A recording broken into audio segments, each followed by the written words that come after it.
आज से हरियाणा विधानसभा के शीतकालीन सत्र की शुरुआत हो रही है। जी मीडिया संवाददाता विजय राणा ने विधानसभा सत्र को लेकर मंत्री कृष्ण कुमार बेदी से खास बातचीत की है। सुनिए।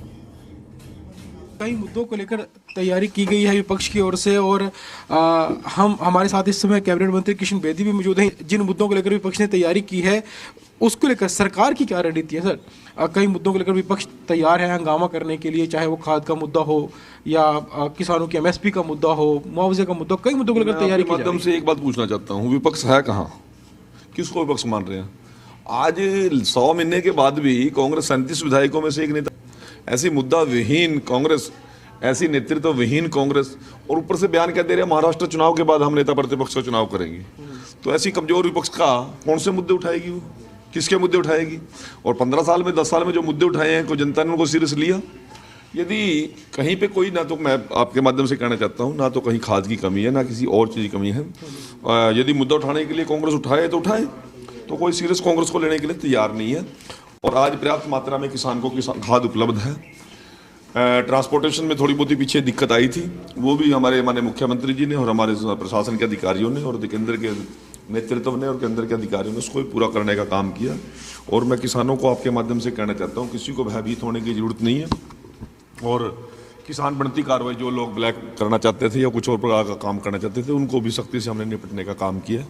और सरकार पूरी तरह गंभीर है किसान के मुद्दों को लेकर, चाहे किसान की फसल की पेमेंट की बात है, चाहे खाद की बात है, चाहे आखिरी टेल तक पानी पहुंचाने की बात है, कहीं पर कोई समस्या नहीं है। ये भी एक बड़ा मुद्दा है कि बिना नेता प्रतिपक्ष के विपक्ष जो है, शायद पहली बार ऐसा होगा कि बिना अपने नेता के 37 विधायक जो है वो आएंगे सदन के अंदर, जबकि उनका नेता वहाँ मौजूद नहीं होगा। बिना कैप्टन की कोई टीम हुआ करती है क्या? यदि बिना कैप्टन की कोई टीम होती तो फिर ये परंपरा ही ना होती। और आज जिस प्रकार से इन लोगों ने हालात पैदा कर रखे हैं और 37 के 37 नेता, इनके सभी नेता प्रतिपक्ष बने बैठे हैं, कांग्रेस नेतृत्व की पूरी तरह से आज भद पिट चुकी है।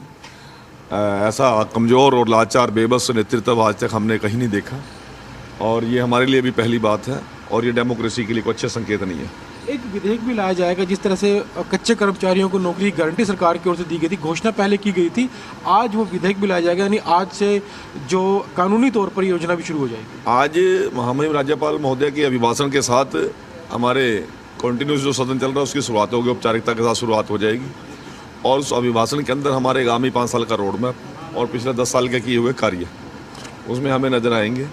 और हम हरियाणा की जनता को ये विश्वास देंगे कि जो हमने संकल्प पत्र तैयार किया था, घोषणा पत्र दिया है, उसको अक्सरता लागू करने का हम काम करेंगे। एक आखिरी सवाल है, अभिभाषण आज राज्यपाल का होगा, रोड मैप भी आपने बात की, पहले कई घोषणाएं की गई, उपलब्धियां गिनवाई गई, अब आगे का रोड मैप किस तरह से आप देखते हैं सरकार?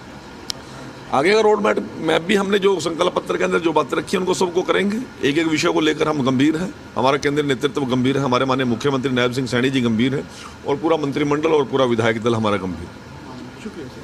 तो ये थे कैबिनेट मंत्री कृष्ण बेदी, जिन्होंने विधानसभा सत्र को लेकर चर्चा की और साथ ही साथ कांग्रेस पर भी हमला बोला कि बिना नेता के विपक्ष आएगा, यानी बिना अपने कप्तान के कोई टीम नहीं होती, और हरियाणा विपक्ष नाम भी कोई चीज़ नहीं है। जब विपक्ष इतना कमज़ोर है तो किस तरह से विपक्ष लोगों के मुद्दे सरकार के सामने उठा पाएगा? तो फिलहाल विपक्ष की चिंता नहीं है और राज्यपाल का अभिभाषण होगा जिसमें सरकार अपनी उपलब्धियां भी गिनवाएगी और अगले 5 साल किस तरह सरकार काम करेगी हरियाणा में, उस बात को भी गिनवाया जाएगा।